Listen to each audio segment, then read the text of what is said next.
వంటలకు ఇంతకంటే స్వచ్ఛమైన గానుగ నూనె మరెక్కడా దొరకదు. SRV naturals. ఆర్డర్స్ కై స్క్రీన్ పై నెంబర్ కి కాల్ చేయండి. టీవీ ఇండస్ట్రీలో మరో విషాదం నెలకొంది. 39 సీరియల్ ఫేమ్ పవిత్ర జయరాం చనిపోయిన 5 రోజులకే తన ప్రియుడు సీరియల్ నటుడు చంద్రకాంత్ ఆత్మహత్య చేసుకున్నాడు. శుక్రవారం రాత్రి రంగారెడ్డి జిల్లా నార్సింగ్ పోలీస్ స్టేషన్ పరిధిలో అల్కాపూర్ కాలనీలో చందు బలవన్మరణానికి పాల్పడ్డాడు. చందు మరణంతో ఇండస్ట్రీ ఒక్కసారిగా ఉలిక్కిపడింది. త్రినానితో పాటు పలు సీరియల్స్ లో చందు నటించారు. 6 ఏళ్లుగా చందుకు టీవీ నటి పవిత్ర జయరాంతో సహజీవనం చేస్తున్నారు.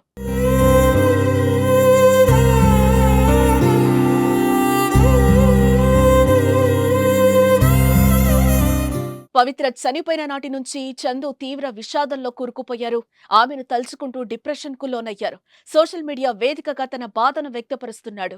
2 రోజుల కిందట చందు తాను ఆత్మహత్య చేసుకుంటున్నట్టుగా హింట్ ఇచ్చాడు. 3 రోజుల క్రితం చంద్రకాంత్ పుట్టినరోజుంది. అయితే తన బర్త్డే కోసం పవిత్ర జయరాం ఎడిట్ చేసిన ఒక పాత వీడియోను తన సోషల్ మీడియాలో షేర్ చేశాడు. ఈ రోజు పవిత్ర పుట్టినరోజు, నన్ను రమ్మంటోంది అని సోషల్ మీడియాలో పోస్టు పెట్టారు. ఆ పోస్టుకు క్యాప్షన్ గా నాన్న నా కోసం 2 రోజులు ఆగు అని రాసుకొచ్చాడు. కానీ దానిని కొందరు పెద్దగా పట్టించుకోకపోయినా మరికొంతమంది మాత్రం సీరియస్ గానే తీసుకుని కామెంట్స్ చేశారు. ఇలాంటి తప్పుడు నిర్ణయం తీసుకోవద్దని సూచించారు. కానీ అతడు చెప్పినట్టుగా 2 రోజుల్లోనే ఆత్మహత్య చేసుకున్నాడు. దీన్ని బట్టి చూస్తే పవిత్ర లేని జీవితం తనకొద్దని జయరాం ముందే నిర్ణయించుకున్నట్టుగా తెలుస్తోంది.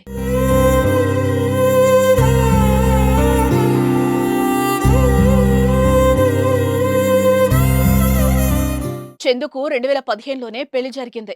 శిల్పను ప్రేమ వివాహం చేసుకున్నాడు. 2 పిల్లలు కూడా ఉన్నారు అతనికి. మరోవైపు పవిత్రకు కూడా పెళ్లి కాగా కొన్నేళ్లుగా తన భర్త నుంచి దూరంగా ఉంటోంది.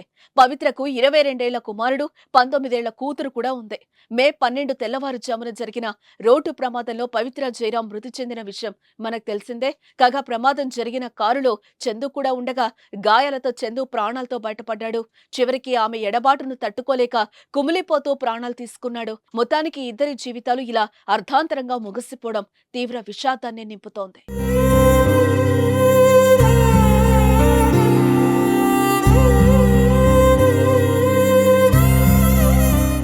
సుమన్ టీవీలో మీ పర్సనల్ అండ్ బిజినెస్ ప్రమోషన్స్ కోసం కింది నెంబర్కి కాంటాక్ట్ చేయండి.